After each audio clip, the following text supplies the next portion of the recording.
Mesdames, Messieurs, bonsoir. Lundi 19 mars 2018, voici la une du journal. Avenir radieux pour les sénatoriales du RDPC dans la région de l'Ouest. Le Conseil constitutionnel a validé la liste querellée à la deuxième audience sur le contentieux préélectoral ce jeudi. C'est à suivre dans un instant. Avenir radieux pour la coopération entre Beijing et Yaoundé à 72 heures du début de la visite d'État du président Paul Biya en Chine ce lundi. La rédaction plante le décor et dresse l'état des lieux des relations entre ces deux pays amis. Avenir en pointillé sur le marché du poulet. Les prix flambent à 2 semaines de la Pâque. Dans le dossier du journal, l'état des marchés et les solutions de sortie de cette nouvelle crise du poulet au Cameroun. Voilà pour les titres. Cette nouvelle en ouverture du journal, la liste du RDPC est validée dans la région de l'Ouest pour la course au Sénat. Verdict du Conseil constitutionnel ce lundi. Le président Clément Atangana et son équipe vidaient ainsi le contentieux préélectoral pour les sénatoriales de dimanche. Rejetait donc la requête du SDF qui demandait l'invalidation de cette liste pour cause d'irrégularité sur l'identité d'un candidat jugé inexistant. Le candidat s'est donc présenté au Conseil, tranchant ainsi cette querelle qui rappelait de douloureux souvenirs, il faut le dire, au RDPC dans cette région. Éric Benjamin Lamère. Il était attendu, il est venu et il a comparu devant le Conseil constitutionnel. Lui, c'est Teni Detiojan, chef de deuxième degré du groupement Bamesingé dans les Bamboutos. 7e sur la liste du RDPC pour les sénatoriales dans la région de l'Ouest. Sa candidature, accusée d'irrégularité, a fondé la requête introduite par Paul Tchatchouan du SDF, demandant le rejet de la liste du parti au pouvoir. Devant le Conseil au grand complet, Teni Detiojan a répondu aux questions du président de l'institution. Sa carte nationale d'identité a même fait l'objet d'un examen approfondi des membres du Conseil et de la partie adverse. Bien qu'ayant finalement reconnu l'existence du candidat du RDPC, le SDF a continué à soulever d'autres irrégularités naturellement contestées par les avocats et les mandataires du RDPC. Après un cours délibéré, la Cour a rendu son verdict, le rejet de la requête de Paul Tchatchouan. Recevable à la forme. Au fond, la rejette comme non justifiée. Laisse les dépenses à la charge du Trésor public. Ordonne la notification immédiate de la présente décision à ENECAM et aux autres parties. Un verdict décevant pour le SDF qui s'incline tout de même devant la décision de la haute juridiction. Nous nous plions à ce verdict.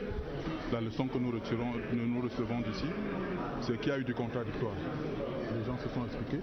Nous sommes déçus, mais nous sommes républicains aussi. Nous ne pouvions pas nous substituer au Conseil pour rendre la décision en ces lieux et places.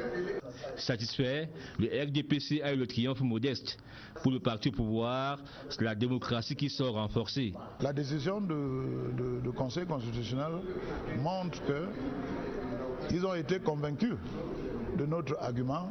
Donc pour nous, le RDPC a gagné sur le plan judiciaire, mais sur le plan politique. Au-delà de ces verdicts judiciaires, sur le plan politique, c'est la démocratie camerounaise qui a gagné, puisque c'est la démocratie qui se manifeste. Avec toutes les listes validées, ENECAM se réjouit des décisions du Conseil constitutionnel. Je constate simplement que le Conseil fait des sages, il a rendu des décisions qui sont conformes à la loi. J'ai rien à dire sur les décisions du Conseil. Place désormais à la compétition électorale proprement dite le 25 mars prochain. Onde de soulagement donc au RDPC, c'est également le soulagement ce soir dans la région du Sud-Ouest. Le président du conseil d'administration du DCE Board est libre. Le professeur Ivo Leke Tambo, kidnappé il y a quelques 3 jours par des terroristes non identifiés, a donc été libéré ce lundi même en fin de journée. Le gouverneur de la région, Bernard Okalia Bilay, relate ici les circonstances de cette libération. C'est un entretien réalisé avec nos correspondants permanents de CRTV Sud-Ouest. Le professeur Leke Tambo, le président du conseil d'administration du DC-Bot, vient d'être libéré dans son Lébialem natal où il a été kidnappé par des ravisseurs alors qu'il se rendait pour des activités sociopolitiques samedi dans son village.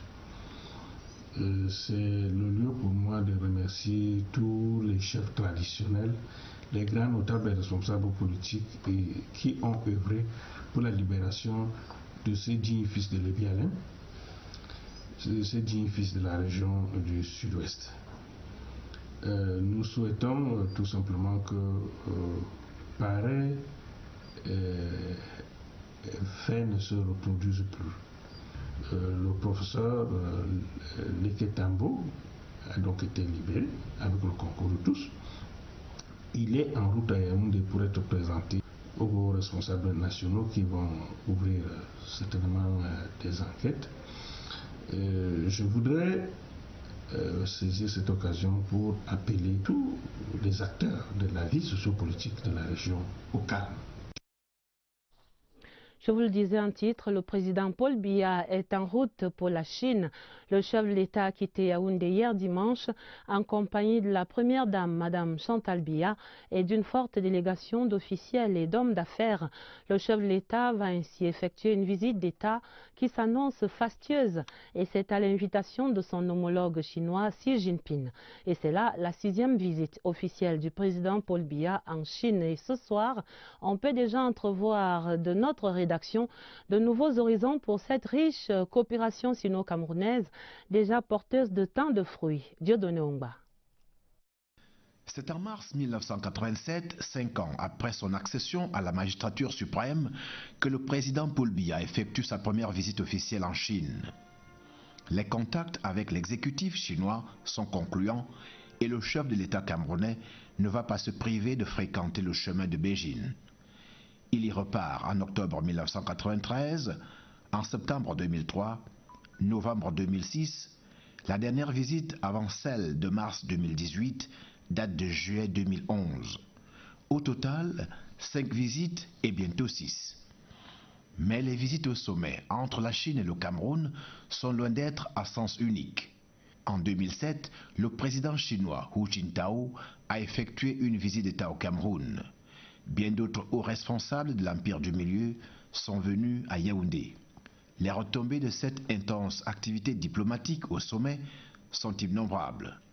La relation sino-camerounaise, timide au départ, est aujourd'hui féconde et accouche dans plus d'un secteur. Barrages hydroélectriques, routes, autoroutes, télécommunications, infrastructures sportives et portuaires, la santé n'est pas en reste. Quelques illustrations avec les autoroutes Yaoundé-Douala, Yaoundé-Nsimalène en construction, les barrages de Menvele, Mekine, Bini à Warak, le port à eau profonde de Kribi, le palais polyvalent des sports de Yaoundé, les hôpitaux gynéco-obstétriques de Yaoundé et de Douala, entre autres. Au niveau commercial, la Chine est devenue un partenaire de poids pour le Cameroun, avec environ 1000 milliards de francs CFA en termes d'échange. Une relation gagnant-gagnant qui a fait dire au président Paul Biya, à l'inauguration du palais polyvalent des sports à Yaoundé, que la coopération sino-camerounaise est exemplaire, généreuse et efficace. C'était en juin 2009. Elle l'est davantage aujourd'hui. La coopération sino-camerounaise qui trouve un autre terrain fertile d'expression dans la région du Sud. Beijing finance ainsi en partie ou en totalité les barrages hydroélectriques de Mevele et de Mekine, le port de Kribi ou encore l'hôtel du commissariat Bolova. Et état des lieux dans le Sud avec Cyril Kemeye. Un tour effectué dans différents départements de la région du Sud permet de bien apprécier la bonne santé de la coopération sino-camerounaise. Ça et là, la présence chinoise est suffisamment marquée à travers la réalisation des grands chantiers de développement. Cas pratique, les barrages hydroélectriques, une spécialité chinoise qui va à coup sûr permettre à très moyen terme au Sud de tourner la page des insuffisances en énergie hydroélectrique ou en énergie tout court. À Memvele, le barrage hydroélectrique est en grande partie l'œuvre des Chinois. La seule centrale hydroélectrique d'une valeur de 243 milliards est financée à 85% par les Chinois. Ici aussi, les routes sont aménagées par leurs soins grâce à la société Sino Hydroelectric Limited Company. Il en est de même du barrage de Mekin où la société China National Electric Engineering Corporation fait valoir la technicité de ses hommes. Ce barrage va produire 15 kW d'énergie. On n'attend plus que le recasement des populations pour passer à une phase supérieure. Les Chinois ont joué un rôle prépondérant dans le port en eau profonde de Kribi et dans la construction en très bonne voie de l'hôtel du Comice de Bolova. Comment ne pas évoquer le projet d'amélioration en eau potable dans 9 villes du Cameroun, dont 2 dans la région du Sud, Kribi et Saint-Mélima notamment. C'est dire si la seule région du Sud suffit pour prendre le pouls de la bonne santé de la coopération sino-camerounaise. Autre chose dans le journal, parlons de la mission d'apaisement que conduit le ministre Paul Atangandji dans la région du Nord-Ouest. Hier dimanche, le ministre de l'administration territoriale s'est entretenu avec diverses associations professionnelles qui se retrouvent dans le creux de la vague à cause de cette crise socio-économique et politique. Et c'était après la grande rencontre avec les FON de la région. Retrouvons l'envoyé spécial La CRTV sur les pas du MINAT.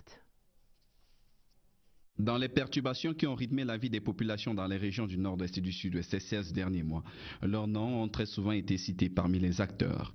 Et pour cause, ces actes étaient pour la plupart perpétrés par des personnes à moto. D'où la mesure conservatoire qui visait à interdire toute activité des mototaxis dans les zones sensibles.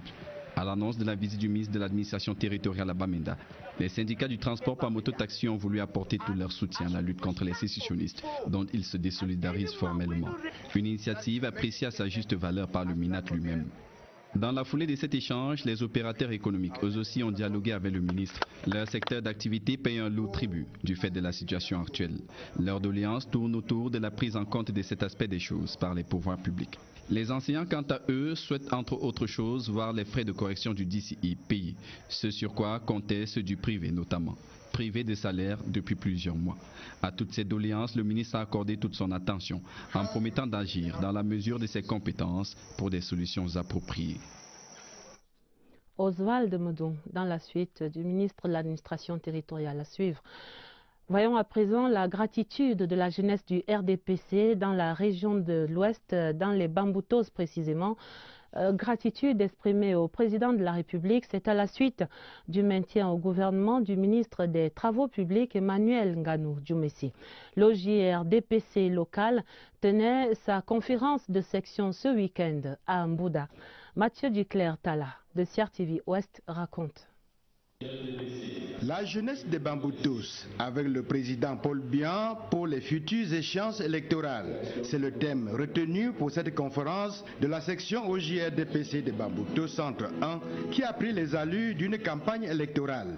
Nous avons dit de voter le RDPC parce que le RDPC c'est le seul parti qui, n'est-ce pas, garantit la stabilité, qui assure le devenir de la jeunesse.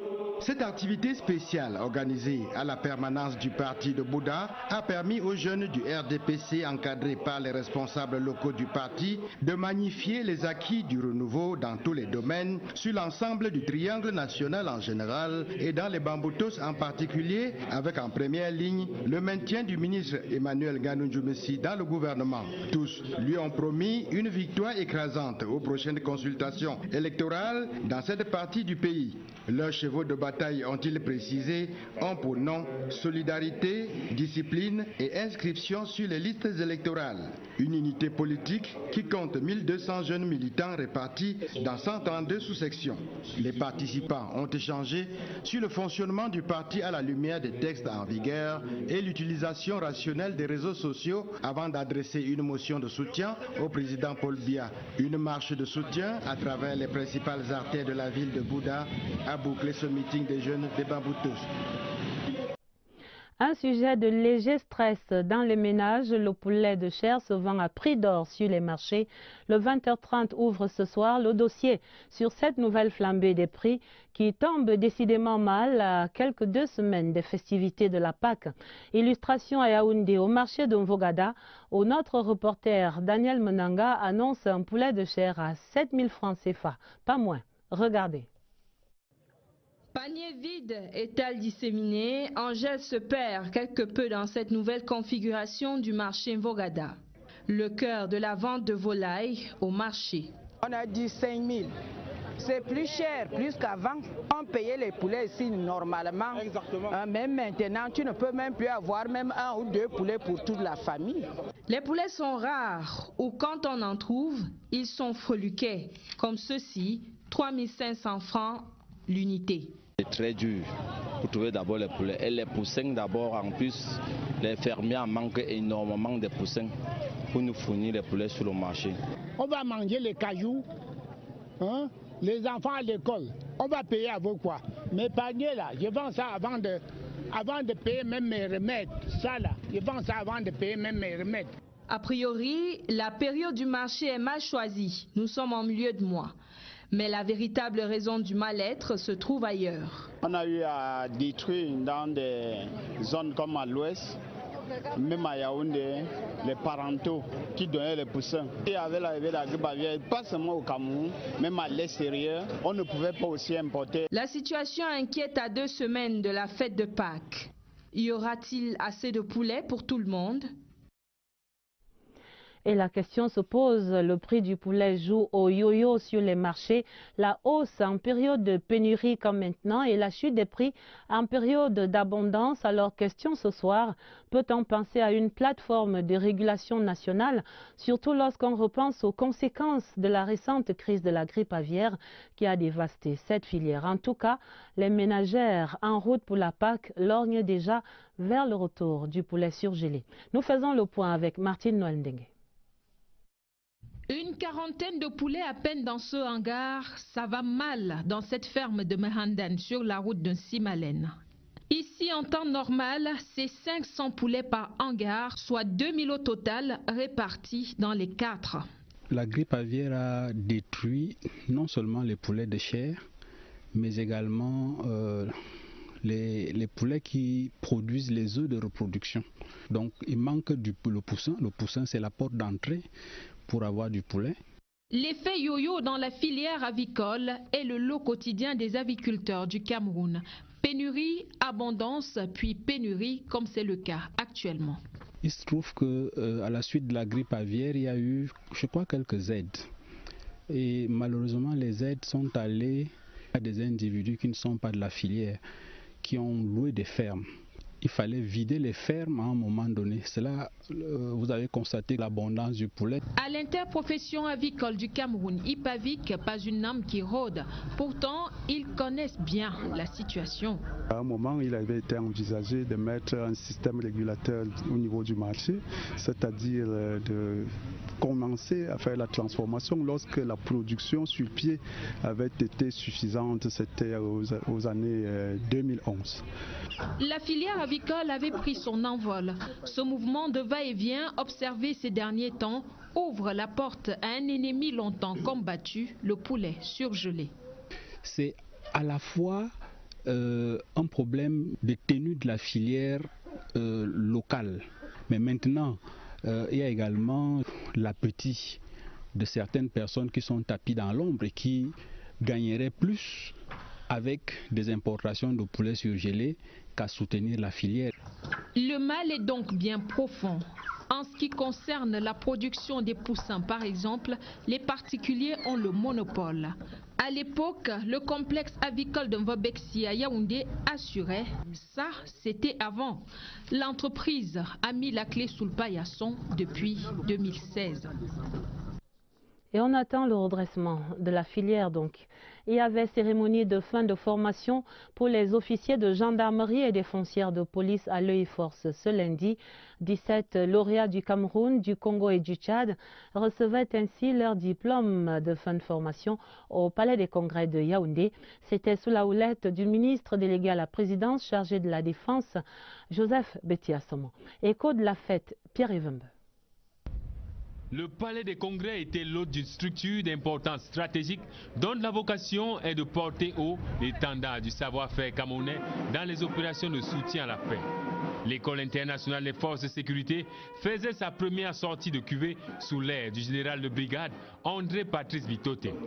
17 officiers de gendarmerie et hauts fonctionnaires de police venus de 3 pays du continent qui ont arraché haut la main leur diplôme d'état-major des forces de sécurité après 5 mois de formation. Vu qu'on est déjà officier d'état-major, il va de soi que, comme le monde est à la croisée des chemins sur le plan sécuritaire, on est beaucoup plus outillé pour y faire face de façon professionnelle. Devant des membres du gouvernement venus apporter leur caution à la Camerounian Touch en termes de formation, le ministre de la Défense, Joseph Betiassomo, a invité chacun à donner du contenu à son diplôme. Précédent, studieux, pour capitaliser et renouveler sans cesse les connaissances acquises, afin de demeurer efficace, efficient, bref, up-to-date dans vos analyses et actions en faveur de la sécurité et de la paix en Afrique et dans le monde. Ces hommes et l'unique dame de la 7e promotion sont immédiatement projetables sur les lieux auréolés de ce label onusien qui couronne les forces. Une autre session de formation qui s'achève, celle de la mission d'intégration et de développement pour l'Afrique, l'AMIDA, qui vient de boucler la formation de 50 000 Camerounais aux techniques du secourisme et du patriotisme, des formations essentielles au maintien de la paix. Pierre Bihinambarga. L'AMIDA, la mission d'intégration et de développement pour l'Afrique, initie les Camerounais aux notions de secourisme et de patriotisme.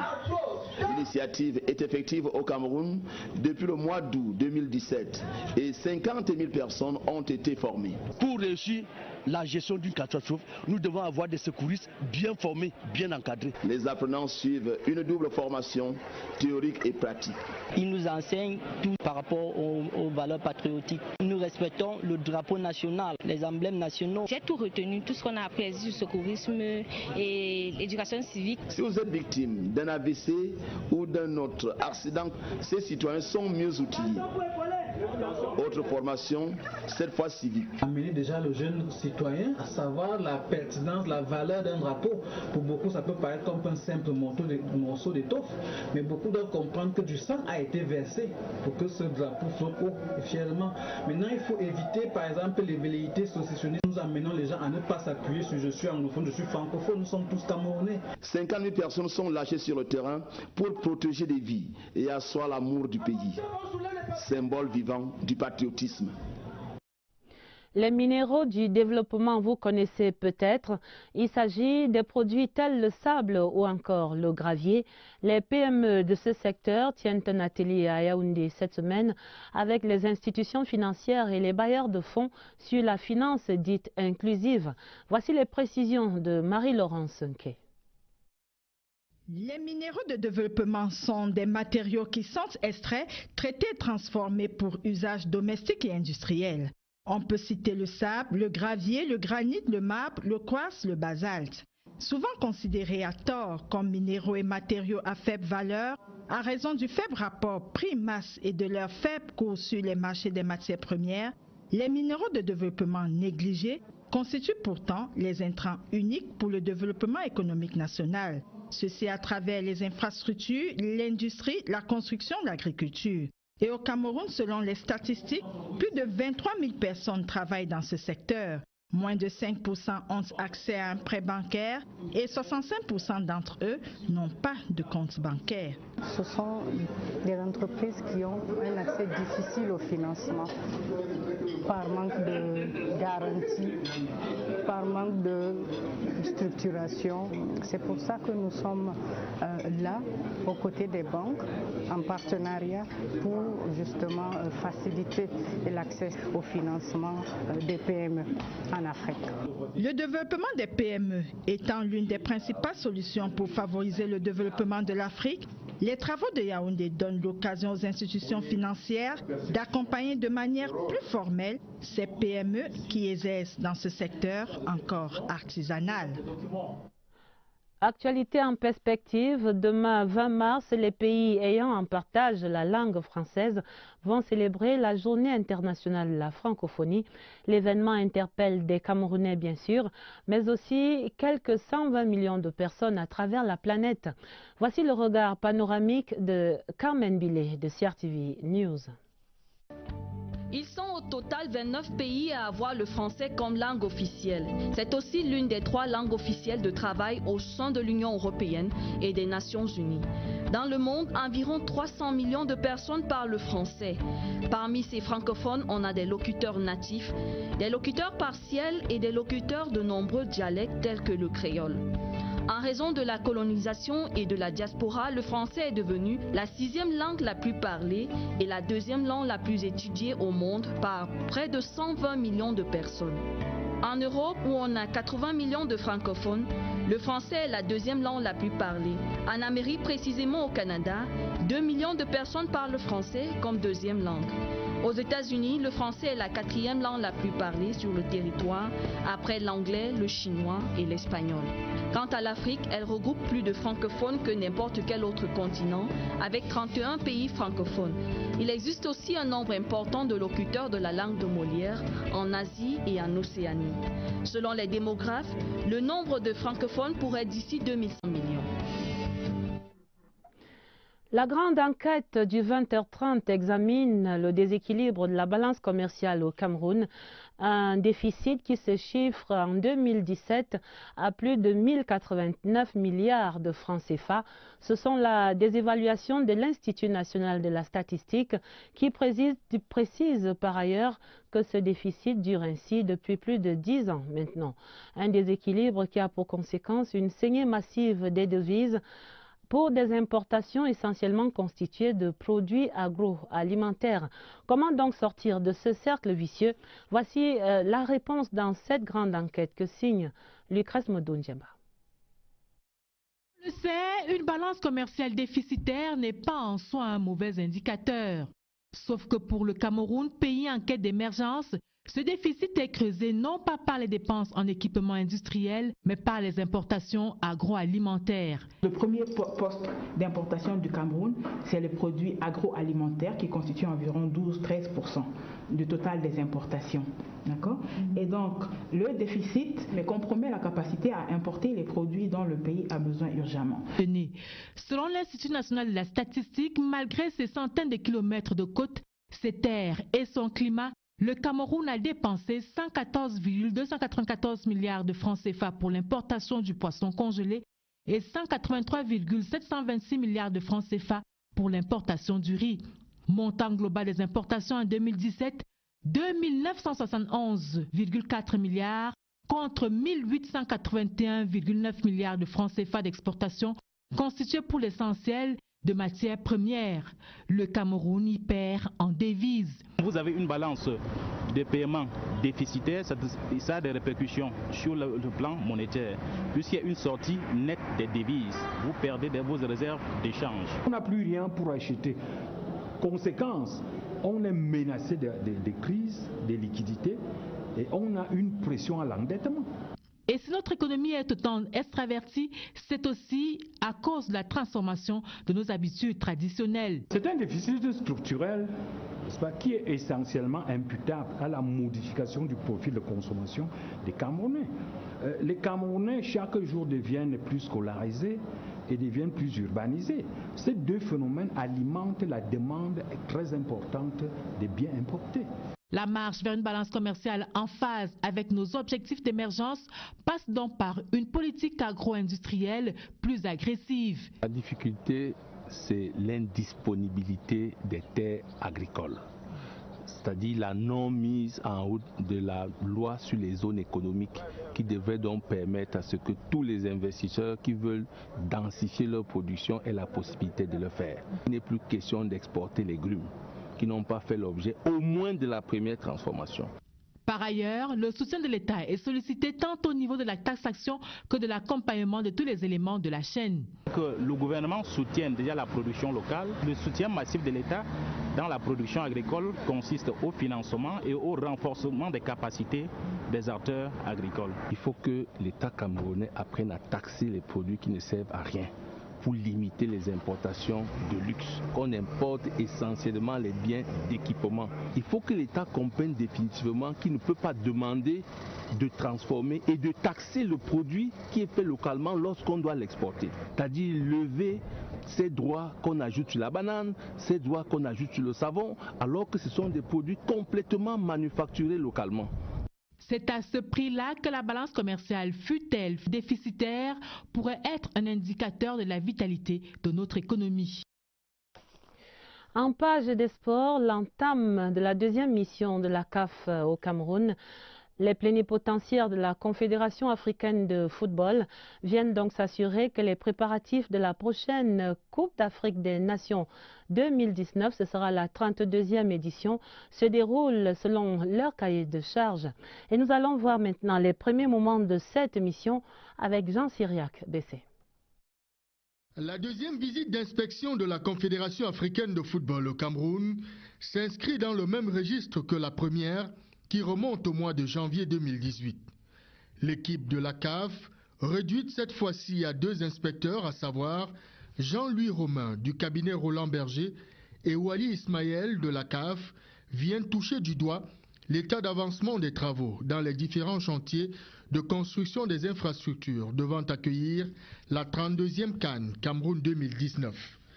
Du 19 au 22 mars, les gendarmes de la CAF vont sillonner les villes en chantier pour s'assurer que les consignes laissées au terme de la première visite d'inspection ont été respectées d'une part et d'autre part, fixer des objectifs à atteindre avant la 3e descente sur le terrain qui interviendra dans les prochains mois.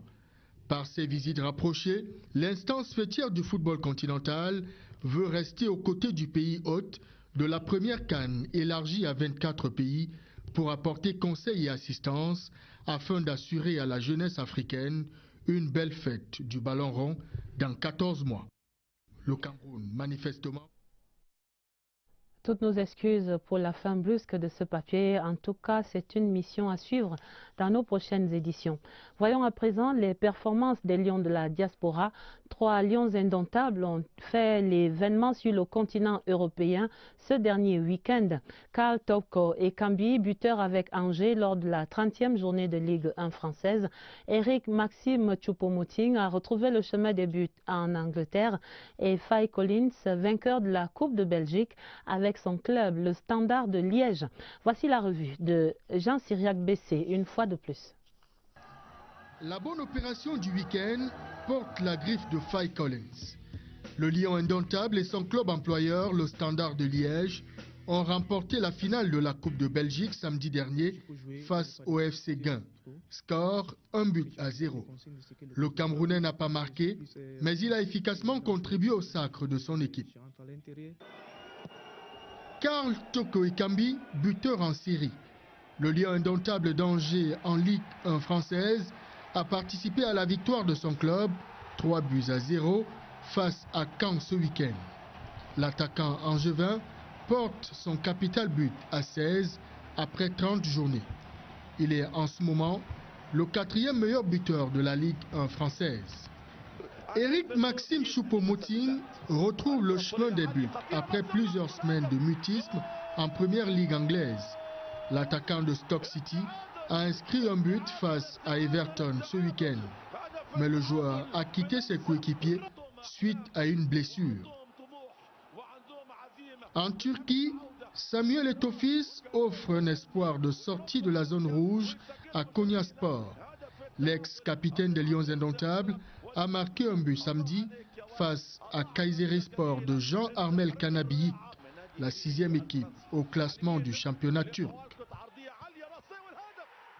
En international, je signale ce télégramme officiel de félicitations du président de la République du Cameroun, son Excellence Paul Biya, à son Excellence Vladimir Poutine, président réélu de la Fédération de Russie. C'est à Moscou. Parlons donc également en international des concertations entre les pays ACP et l'Europe. Cela se déroule à Bruxelles, en Belgique, autour de l'idée d'un nouveau modèle de partenariat au-delà de l'année 2020. Sur la table de cette concertation, la révision de l'accord de Cotonou, accord dont les clauses sont rappelées ici par Séverin Legambélé, l'envoyé spécial à CRTV à Bruxelles. La réflexion engagée à Bruxelles sur l'accord de Cotonou à l'horizon 2020, aussi bien dans le cadre de cet échange qui rassemble les ambassadeurs, les parlementaires, les experts des questions internationales, pose le problème de l'évaluation de ce qui avait été présenté en 2000 comme un nouvel instrument de coopération entre l'Europe et les pays du Sud. Les deux révisions successives de 2005 et 2010 du texte qui regroupe 79 États, dont 49 d'Afrique, en ont fait un outil de développement stratégique.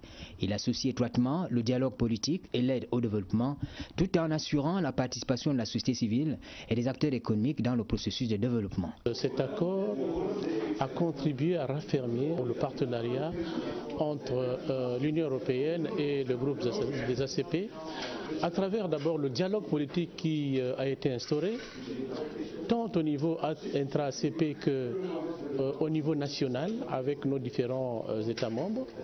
Consolidation également à travers le traitement de la difficile problématique du commerce. Dans la perspective de l'expiration de l'accord de Cotonou et dans le but de fonder un partenariat gagnant-gagnant avec des entités telles l'Union européenne, les membres de l'Assemblée parlementaire du groupe des pays ACP sont associés à la réflexion. Il faut revoir le partenariat qui lie les États ACP à l'Union européenne, parce que cette relation qui nous lie est axée essentiellement sur le commerce, alors que nous voulons qu'elle soit axée sur le développement.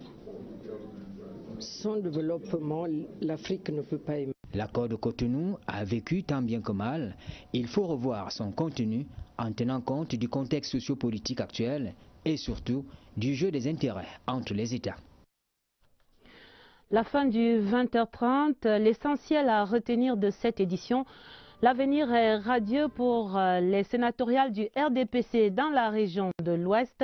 Le Conseil constitutionnel a validé la liste querellée à la deuxième audience sur le contentieux préélectoral ce lundi et c'est le soulagement dans les rangs du RDPC. Avenir radieux pour la coopération entre Beijing et Yaoundé à 72 heures du début de la visite d'État du président Paul Biya en Chine.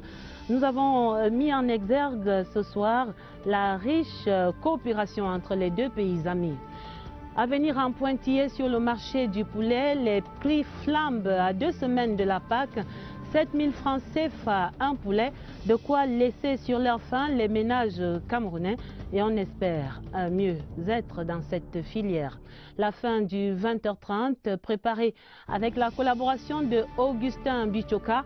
Vous aurez d'autres informations à minuit en compagnie de Nicole Doudou et de Baldwin Sama. Retrouvez immédiatement sur cette antenne Yves-Marc Modjo pour Présidence Actu. Très belle soirée sur la CRTV et à demain, 20h30.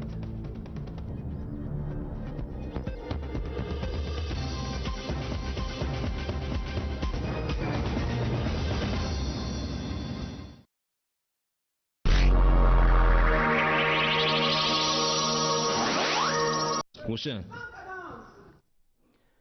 Onde de soulagement donc au RDPC, c'est également le soulagement ce soir dans la région du Sud-Ouest. Le président du conseil d'administration du DCE Board est libre.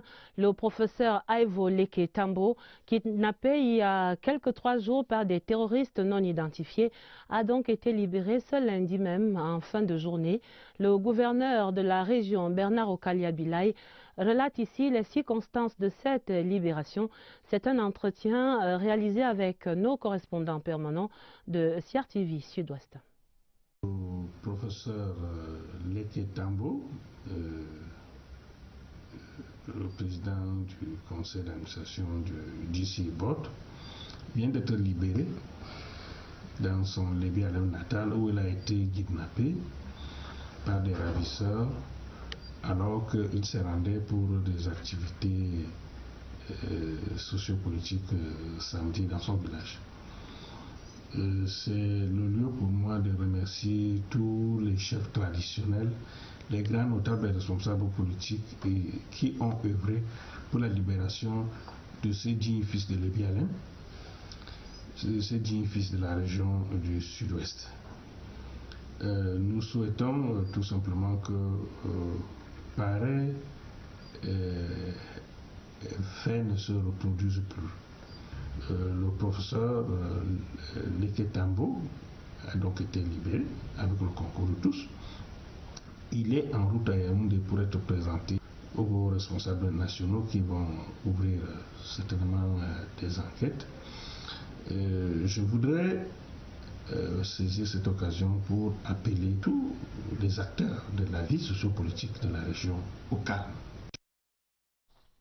Je vous le disais en titre, le président Paul Biya est en route pour la Chine. Le chef de l'État a quitté Yaoundé hier dimanche en compagnie de la première dame, Madame Chantal Biya, et d'une forte délégation d'officiels et d'hommes d'affaires. Le chef de l'État va ainsi effectuer une visite d'État qui s'annonce fastueuse, et c'est à l'invitation de son homologue chinois Xi Jinping. Et c'est là la 6e visite officielle du président Paul Biya en Chine. Et ce soir, on peut déjà entrevoir de notre rédaction de nouveaux horizons pour cette riche coopération sino-camerounaise déjà porteuse de tant de fruits. Dieudonné Ongba. C'est en mars 1987, 5 ans après son accession à la magistrature suprême, que le président Paul Biya effectue sa première visite officielle en Chine. Les contacts avec l'exécutif chinois sont concluants et le chef de l'État camerounais ne va pas se priver de fréquenter le chemin de Beijing. Il y repart en octobre 1993, en septembre 2003, novembre 2006, la dernière visite avant celle de mars 2018 date de juillet 2011. Au total, 5 visites et bientôt 6. Mais les visites au sommet entre la Chine et le Cameroun sont loin d'être à sens unique. En 2007, le président chinois Hu Jintao a effectué une visite d'État au Cameroun. Bien d'autres hauts responsables de l'Empire du Milieu sont venus à Yaoundé. Les retombées de cette intense activité diplomatique au sommet sont innombrables. La relation sino-camerounaise, timide au départ, est aujourd'hui féconde et accouche dans plus d'un secteur. Barrages hydroélectriques, routes, autoroutes, télécommunications, infrastructures sportives et portuaires, la santé n'est pas en reste. Quelques illustrations avec les autoroutes Yaoundé-Douala, Yaoundé-Nsimalène en construction, les barrages de Menvele, Mekine, Bini-Awarak, le port à eau profonde de Kribi, le palais polyvalent des sports de Yaoundé, les hôpitaux gynéco-obstétriques de Yaoundé et de Douala, entre autres. Au niveau commercial, la Chine est devenue un partenaire de poids pour le Cameroun, avec environ 1000 milliards de francs CFA en termes d'échange. Une relation gagnant-gagnant qui a fait dire au président Paul Biya, à l'inauguration du palais polyvalent des sports à Yaoundé, que la coopération sino-camerounaise est exemplaire, généreuse.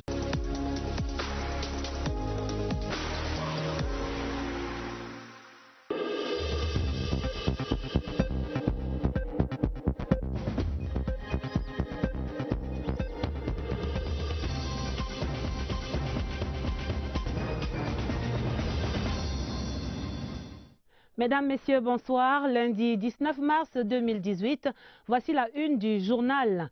Avenir radieux pour les sénatoriales du RDPC dans la région de l'Ouest. Le Conseil constitutionnel a validé la liste querellée à la 2e audience sur le contentieux préélectoral ce jeudi. C'est à suivre dans un instant. Avenir radieux pour la coopération entre Beijing et Yaoundé à 72 heures du début de la visite d'État du président Paul Biya en Chine ce lundi. La rédaction plante le décor et dresse l'état des lieux des relations entre ces deux pays amis. Avenir en pointillé sur le marché du poulet. Les prix flambent à 2 semaines de la Pâque. Dans le dossier du journal, l'état des marchés et les solutions de sortie de cette nouvelle crise du poulet au Cameroun. Voilà pour les titres. Cette nouvelle en ouverture du journal, la liste du RDPC est validée dans la région de l'Ouest pour la course au Sénat. Verdict du Conseil constitutionnel ce lundi, le président Clément Atangana et son équipe vidaient ainsi le contentieux préélectoral pour les sénatoriales de dimanche. Rejetait donc la requête du SDF qui demandait l'invalidation de cette liste pour cause d'irrégularité sur l'identité d'un candidat jugé inexistant. Le candidat s'est donc présenté au Conseil, tranchant ainsi cette querelle qui rappelait de douloureux souvenirs, il faut le dire, au RDPC dans cette région. Éric Benjamin Lamère. Il était attendu, il est venu et il a comparu devant le Conseil constitutionnel. Lui, c'est Teni Detiojan, chef de deuxième degré du groupement Bamesingé dans les Bamboutos. 7e sur la liste du RDPC pour les sénatoriales dans la région de l'Ouest. Sa candidature, accusée d'irrégularité, a fondé la requête introduite par Paul Tchatchouan du SDF, demandant le rejet de la liste du parti au pouvoir. Devant le Conseil au grand complet, Teni Detiojan a répondu aux questions du président de l'institution. Sa carte nationale d'identité a même fait l'objet d'un examen approfondi des membres du Conseil et de la partie adverse. Bien qu'ayant finalement reconnu l'existence du candidat du RDPC, le SDF a continué à soulever d'autres irrégularités naturellement contestées par les avocats et les mandataires du RDPC. Après un cours délibéré, la Cour a rendu son verdict, le rejet de la requête de Paul Tchatchouan. Recevable à la forme. Au fond, la rejette comme non justifiée. Laisse les dépenses à la charge du Trésor public. Ordonne la notification immédiate de la présente décision à ELECAM et aux autres parties. Un verdict décevant pour le SDF qui s'incline tout de même devant la décision de la haute juridiction. Nous nous plions à ce verdict. La leçon que nous recevons d'ici, c'est qu'il y a eu du contradictoire. Les gens se sont expliqués. Nous sommes déçus, mais nous sommes républicains aussi. Nous ne pouvions pas nous substituer au Conseil pour rendre la décision en ces lieux et places. Satisfait, le RDPC a eu le triomphe modeste. Pour le parti au pouvoir, c'est la démocratie qui sort renforcée. La décision du Conseil constitutionnel montre qu'ils ont été convaincus de notre argument. Donc pour nous, le RDPC a gagné sur le plan judiciaire, mais sur le plan politique. Au-delà de ces verdicts judiciaires, sur le plan politique, c'est la démocratie camerounaise qui a gagné, puisque c'est la démocratie qui se manifeste. Avec toutes les listes validées, ELECAM se réjouit des décisions du Conseil constitutionnel. Je constate simplement que le Conseil fait des sages, il a rendu des décisions qui sont conformes à la loi. J'ai rien à dire sur les décisions du Conseil. Place désormais à la compétition électorale proprement dite, le 25 mars. Situation. À un moment, il avait été envisagé de mettre un système régulateur au niveau du marché, c'est-à-dire de commencer à faire la transformation lorsque la production sur pied avait été suffisante, c'était aux années 2011. La filière avicole avait pris son envol. Ce mouvement de va-et-vient observé ces derniers temps ouvre la porte à un ennemi longtemps combattu, le poulet surgelé. C'est à la fois un problème de tenue de la filière locale, mais maintenant il y a également l'appétit de certaines personnes qui sont tapies dans l'ombre et qui gagneraient plus avec des importations de poulet surgelé qu'à soutenir la filière. Le mal est donc bien profond. En ce qui concerne la production des poussins, par exemple, les particuliers ont le monopole. À l'époque, le complexe avicole de Mvobexi à Yaoundé assurait ça, c'était avant. L'entreprise a mis la clé sous le paillasson depuis 2016. Et on attend le redressement de la filière donc. Il y avait cérémonie de fin de formation pour les officiers de gendarmerie et des foncières de police à l'œil force ce lundi. 17 lauréats du Cameroun, du Congo et du Tchad recevaient ainsi leur diplôme de fin de formation au Palais des Congrès de Yaoundé. C'était sous la houlette du ministre délégué à la présidence chargé de la Défense, Joseph Betiassomo. Écho de la fête, Pierre Evembe. Le Palais des Congrès était l'hôte d'une structure d'importance stratégique dont la vocation est de porter haut l'étendard du savoir-faire camerounais dans les opérations de soutien à la paix. L'École internationale des forces de sécurité faisait sa première sortie de cuvée sous l'ère du général de brigade André Patrice Bitoté.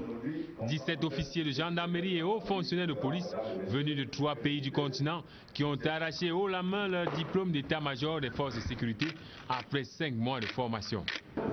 Vu qu'on est déjà officier d'état-major, il va de soi que, comme le monde est à la croisée des chemins sur le plan sécuritaire, on est beaucoup plus outillé pour y faire face de façon professionnelle.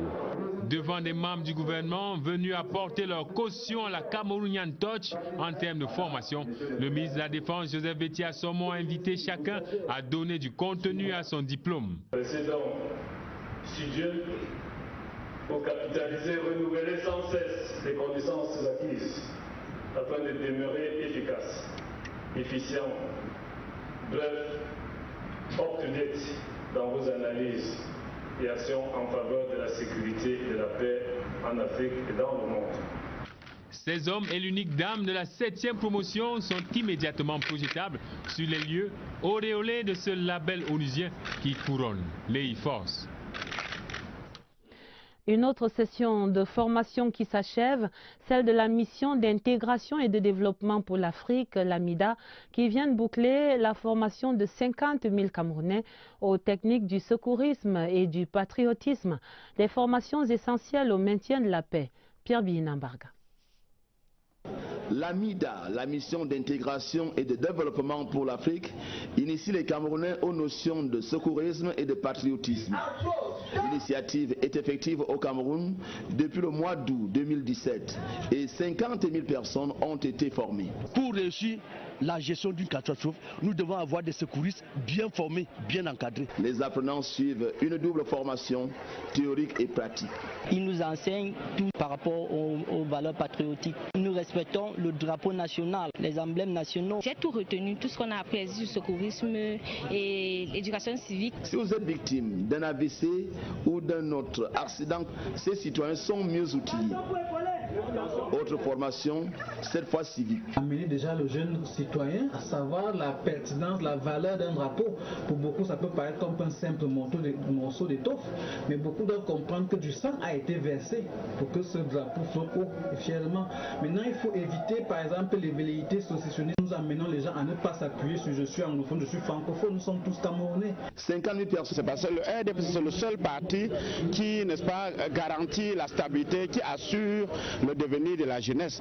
Cette activité spéciale organisée à la permanence du parti de Bouddha a permis aux jeunes du RDPC encadrés par les responsables locaux du parti de magnifier les acquis du renouveau dans tous les domaines, sur l'ensemble du triangle national en général et dans les Bamboutos en particulier, avec en première ligne le maintien du ministre Emmanuel Ganundjoumessi dans le gouvernement. Tous lui ont promis une victoire écrasante aux prochaines consultations électorales dans cette partie du pays. Leurs chevaux de bataille, ont-ils précisé, ont pour nom solidarité, discipline et inscription sur les listes électorales. Une unité politique qui compte 1200 jeunes militants répartis dans 132 sous-sections. Les participants ont échangé sur le fonctionnement du parti à la lumière des textes en vigueur et l'utilisation rationnelle des réseaux sociaux avant d'adresser une motion de soutien au président Paul Biya. Une marche de soutien à travers les principales artères de la ville de Bouddha a bouclé ce meeting des jeunes des Bamboutos. Un sujet de léger stress dans les ménages, le poulet de chair se vend à prix d'or sur les marchés. Le 20h30 ouvre ce soir le dossier sur cette nouvelle flambée des prix qui tombe décidément mal à quelques 2 semaines des festivités de la Pâque. Illustration à Yaoundé, au marché de Mvogada, où notre reporter Daniel Menanga annonce un poulet de chair à 7 000 francs CFA, pas moins. Regardez.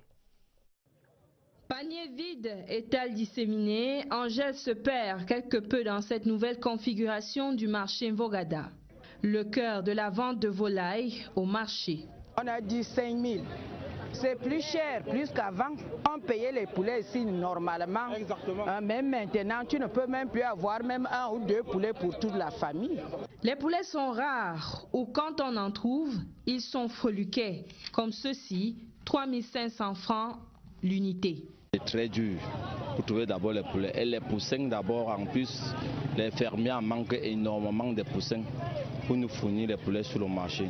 On va manger les cailloux, hein? Les enfants à l'école. On va payer avec quoi? Mes paniers là, je vends ça avant de payer même mes remèdes. Ça là, je vends ça avant de payer même mes remèdes.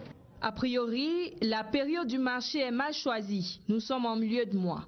Mais la véritable raison du mal-être se trouve ailleurs. On a eu à détruire dans des zones comme à l'ouest, même à Yaoundé, les parentaux qui donnaient les poussins. Et avec l'arrivée de la grippe aviaire, pas seulement au Cameroun, même à l'extérieur, on ne pouvait pas aussi importer. La situation inquiète à 2 semaines de la fête de Pâques. Y aura-t-il assez de poulets pour tout le monde ? Et la question se pose, le prix du poulet joue au yo-yo sur les marchés. La hausse en période de pénurie comme maintenant et la chute des prix en période d'abondance. Alors question ce soir, peut-on penser à une plateforme de régulation nationale, surtout lorsqu'on repense aux conséquences de la récente crise de la grippe aviaire qui a dévasté cette filière. En tout cas, les ménagères en route pour la Pâque lorgnent déjà vers le retour du poulet surgelé. Nous faisons le point avec Martine Noël-Ndengue. Une quarantaine de poulets à peine dans ce hangar, ça va mal dans cette ferme de Mehandan sur la route de Simalen. Ici, en temps normal, c'est 500 poulets par hangar, soit 2000 au total répartis dans les 4. La grippe aviaire a détruit non seulement les poulets de chair, mais également les poulets qui produisent les œufs de reproduction. Donc il manque le poussin. Le poussin, c'est la porte d'entrée pour avoir du poulet. L'effet yo-yo dans la filière avicole est le lot quotidien des aviculteurs du Cameroun. Pénurie, abondance, puis pénurie, comme c'est le cas actuellement. Il se trouve que à la suite de la grippe aviaire, il y a eu, je crois, quelques aides. Et malheureusement, les aides sont allées à des individus qui ne sont pas de la filière, qui ont loué des fermes. Il fallait vider les fermes à un moment donné. C'est là, vous avez constaté l'abondance du poulet. À l'interprofession avicole du Cameroun, IPAVIC, pas une âme qui rôde. Pourtant, ils connaissent bien la... Et efficace. C'était en juin 2009. Elle l'est davantage aujourd'hui. La coopération sino-camerounaise qui trouve un autre terrain fertile d'expression dans la région du Sud. Beijing finance ainsi en partie ou en totalité les barrages hydroélectriques de Mevele et de Mekine, le port de Kribi ou encore l'hôtel du commissariat Bolova. Et état des lieux dans le Sud avec Cyril Kemeye. Un tour effectué dans différents départements de la région du Sud permet de bien apprécier la bonne santé de la coopération sino-camerounaise. Ça et là, la présence chinoise est suffisamment marquée à travers la réalisation des grands chantiers de développement. Cas pratique, les barrages hydroélectriques, une spécialité chinoise qui va à coup sûr permettre à très moyen terme au Sud de tourner la page des insuffisances en énergie hydroélectrique ou en énergie tout court. À Memvele, le barrage hydroélectrique est en grande partie l'œuvre des Chinois. La seule centrale hydroélectrique d'une valeur de 243 milliards est financée à 85% par les Chinois. Ici aussi, les routes sont aménagées par leurs soins grâce à la société Sino Hydroelectric Limited Company. Il en est de même du barrage de Mekine où la société China National Electric Engineering Corporation fait valoir la technicité de ses hommes. Ce barrage va produire 15 kW d'énergie. On n'attend plus que le recasement des populations pour passer à une phase supérieure. Les Chinois ont joué un rôle prépondérant dans le port en eau profonde de Kribi et dans la construction en très bonne voie de l'hôtel du Comice de Bolova. Comment ne pas évoquer le projet d'amélioration en eau potable dans 9 villes du Cameroun, dont 2 dans la région du Sud, Kribi et Saint-Mélima notamment. C'est dire si la seule région du Sud suffit pour prendre le pouls de la bonne santé de la coopération sino-camerounaise. Autre chose dans le journal, parlons de la mission d'apaisement que conduit le ministre Paul Atangandji dans la région du Nord-Ouest. Hier dimanche, le ministre de l'administration territoriale s'est entretenu avec diverses associations professionnelles qui se retrouvent dans le creux de la vague à cause de cette crise socio-économique et politique. Et c'était après la grande rencontre avec les FON de la région. Retrouvons l'envoyé spécial La CRTV sur les pas du MINAT. Dans les perturbations qui ont rythmé la vie des populations dans les régions du Nord-Est et du Sud-Ouest ces 16 derniers mois, leurs noms ont très souvent été cités parmi les acteurs. Et pour cause, ces actes étaient pour la plupart perpétrés par des personnes en moto. D'où la mesure conservatoire qui visait à interdire toute activité des mototaxis dans les zones sensibles. À l'annonce de la visite du ministre de l'administration territoriale à Bamenda, les syndicats du transport par mototaxi ont voulu apporter tout leur soutien à la lutte contre les sécessionnistes, dont ils se désolidarisent formellement. Une initiative appréciée à sa juste valeur par le MINAT lui-même. Dans la foulée de cet échange, les opérateurs économiques, eux aussi, ont dialogué avec le ministre. Leur secteur d'activité paye un lourd tribut du fait de la situation actuelle. Leur doléance tourne autour de la prise en compte de cet aspect des choses par les pouvoirs publics. Les enseignants, quant à eux, souhaitent entre autres choses voir les frais de correction du DCI payés, ce sur quoi comptaient ceux du privé notamment, privé de salaire depuis plusieurs mois. À toutes ces doléances, le ministre a accordé toute son attention en promettant d'agir dans la mesure de ses compétences pour des solutions appropriées. Oswald Modon, dans la suite du ministre de l'administration territoriale à suivre. Voyons à présent la gratitude de la jeunesse du RDPC dans la région de l'Ouest, dans les Bamboutos précisément.